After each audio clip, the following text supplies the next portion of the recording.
दोस्तों, इंसान वक्त के साथ साथ तरक्की की मंजिलें तय करता जा रहा है और अगर हम सिर्फ पिछली 2 दहाइयों पर ही नजर डालें तो हमें इस तरक्की में एक बहुत वाज़ेह फर्क नजर आता है। लेकिन इंसान आखिर कितनी तरक्की कर सकता है? क्या इस तरक्की की भी कोई लिमिट है?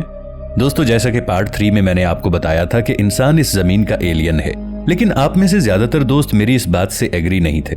मगर इस वीडियो को देखने के बाद आपको ये कंफर्म हो जाएगा कि इंसान एलियन ही है। दोस्तों, वीडियो में आगे बढ़ने से पहले पाकिस्तान के सबसे बड़े साइंटिफिक चैनल इफ टीवी को सब्सक्राइब कर लें और साथ मौजूद बेल आइकॉन को जरूर प्रेस कर लें ताकि हमारी आने वाली वीडियोस भी आप तक बर वक्त पहुंचती रहें। दोस्तों, इंसान ने तकरीबन हर चीज को नापने के लिए स्केल्स यानी पैमाने डेवलप किए, जैसे लीटर्स, किलोमीटर्स या किलोग्राम वगैरह।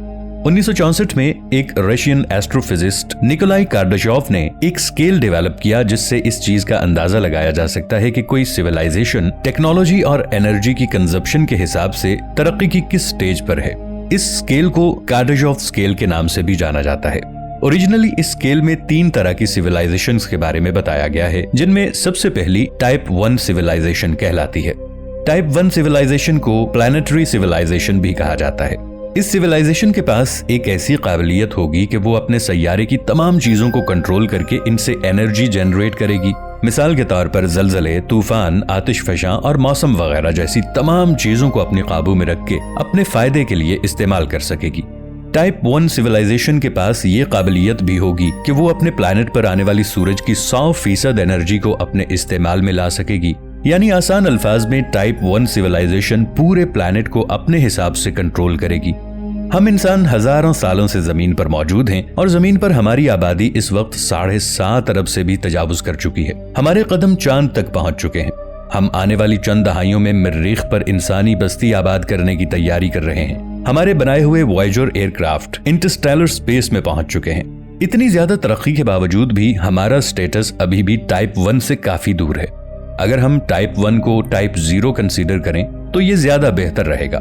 कार्ल सेगन, जो कि एक मशहूर अमेरिकन एस्ट्रोनॉमर थे, उन्होंने एक फार्मूला तैयार किया था जिससे ये पता लगाया जा सकता है कि कोई सिविलाइजेशन पावर यूजेस के हिसाब से कार्डाशेव स्केल में किस रेटिंग पर आ रही है, क्योंकि ओरिजिनली कार्डाशेव स्केल कोई दरमियानी वैल्यू नहीं बताता।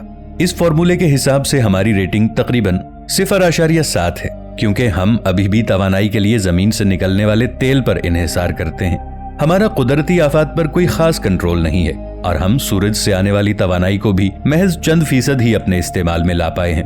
टाइप 1 सिविलाइजेशन की एडवांसमेंट इससे अगली सिविलाइजेशन यानी टाइप 2 के सामने कुछ भी नहीं है।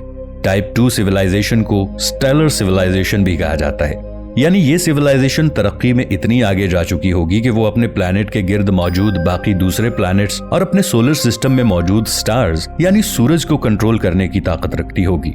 टाइप 2 सिविलाइजेशन इतनी एडवांस्ड होगी कि वो अपनी सूरज की तमाम एनर्जी को अपने फायदे के लिए इस्तेमाल करेगी और ये काम वो थ्योरेटिकल डायसन स्ट्रक्चर्स के जरिए अचीव करेंगे। आपने शायद पहले भी इसको कहीं पढ़ा होगा या किसी साइंस रिलेटेड डॉक्यूमेंट्री में देखा होगा।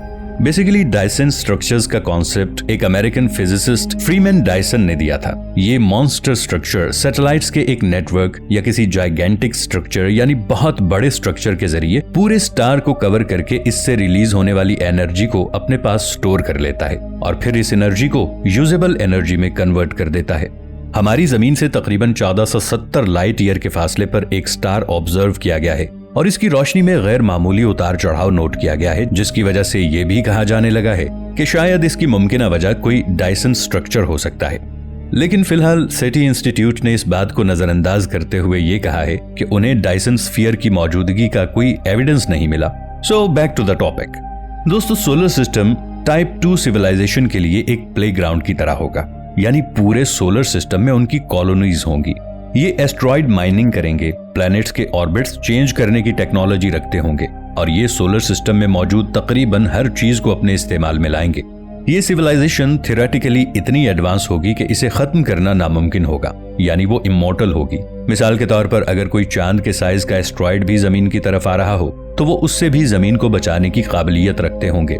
लेकिन अब मैं जिस सिविलाइजेशन की बात करने लगा हूं उसकी ताकत के सामने टाइप 2 भी बहुत छोटी है, यानी टाइप 3 सिविलाइजेशन। टाइप 3 सिविलाइजेशन को गैलेक्टिक सिविलाइजेशन भी कहा जाता है, यानी इस सिविलाइजेशन की रसाई अपनी पूरी गैलेक्सी में होगी। इस सिविलाइजेशन के काम करने का बेसिक तरीका टाइप 2 जैसा ही होगा, यानी डायसन स्ट्रक्चर्स, एस्ट्रॉइड माइनिंग और दूसरे प्लैनेट्स पर कॉलोनीज बनाना। लेकिन टाइप 3 ये काम पूरी गैलेक्सी के लेवल पर करेगी। अगर इंसान टाइप 3 के दर्जे तक पहुंच गया तो हमारे पास इतनी एडवांस टेक्नोलॉजी मौजूद होगी कि न सिर्फ हम स्टार से एनर्जी कलेक्ट कर सकें, बल्कि ब्लैक होल्स, व्हाइट होल्स जिनकी मौजूदगी थियोरेटिकली मुमकिन है, गैमा रे बर्स्ट, क्वासर्स और मुमकिन तौर पर गैलेक्सी के सेंटर में मौजूद सुपरमैसिव ब्लैक होल से भी एनर्जी एक्सट्रैक्ट करने की काबिलियत रखते होंगे। पूरी गैलेक्सी हमारे लिए एक प्लेग्राउंड की तरह होगी और हम गैलेक्सी की हर एक चीज को अपने इस्तेमाल में लाएंगे, जिसकी वजह से ऐसा महसूस होगा कि गैलेक्सी के सेंटर में कोई होल है, क्योंकि इसके तमाम स्टार्स के इर्द गिर्द डायसन स्ट्रक्चर्स होंगे।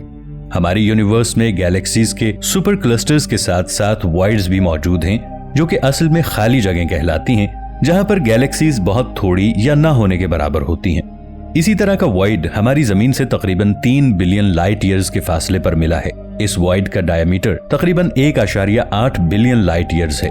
साइंटिस्ट के मुताबिक अजीब बात यह है कि इतने बड़े एरिया में कम से कम 10,000 तक गैलेक्सीज होनी चाहिए, जो कि एक्चुअली वहां पर मौजूद नहीं है।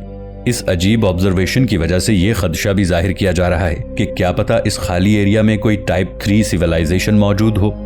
इन तमाम बातों को इमेजिन करना इस वक्त बिल्कुल इसी तरह है जैसे हम चंद हजार साल पहले जाके ये इमेजिन करें कि इंसान भी एक दिन परिंदों की तरह हवा में परवाज करेगा। उस वक्त ये बातें साइंस फिक्शन और फिल्में लगेंगी। लेकिन एक और फिजिसिस्ट मिकी कॉको का कहना है कि हम तकरीबन अगले 100 सालों में टाइप 1 सिविलाइजेशन का दर्जा हासिल कर लेंगे, यानी हमारा पूरा प्लेनेट हमारे कंट्रोल में होगा।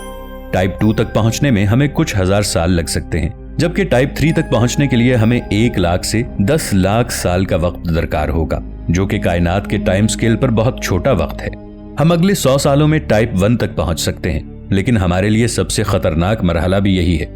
दुनिया में कई ममालिक के दरमियान कशीदगी चल रही है। हमारे पास केमिकल और न्यूक्लियर बॉम्ब्स जैसे खतरनाक हथियार भी हैं, और अगर कहीं तीसरी आलमी जंग छिड़ गई तो इस बात का खतरा है कि हम अपने हाथों से ही इस छोटे से ब्लू प्लैनेट को खत्म कर दें और हम टाइप 1 तक कभी ना पहुंच पाएं। और क्या पता हमें कभी कोई और सिविलाइजेशन इसलिए नहीं मिली क्योंकि उन्होंने भी शायद आपस में लड़कर अपने आप को सफाई हस्ती से मिटा दिया हो। दोस्तों, जल्दी से कमेंट सेक्शन में पार्ट 5 लिख दीजिए।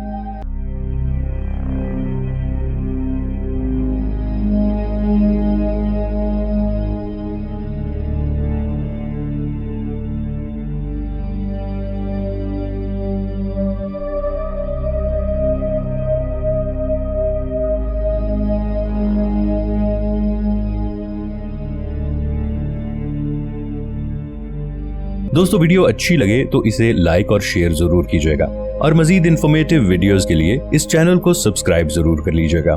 मिलेंगे नई वीडियो के साथ, तब तक के लिए अल्लाह निगहबान।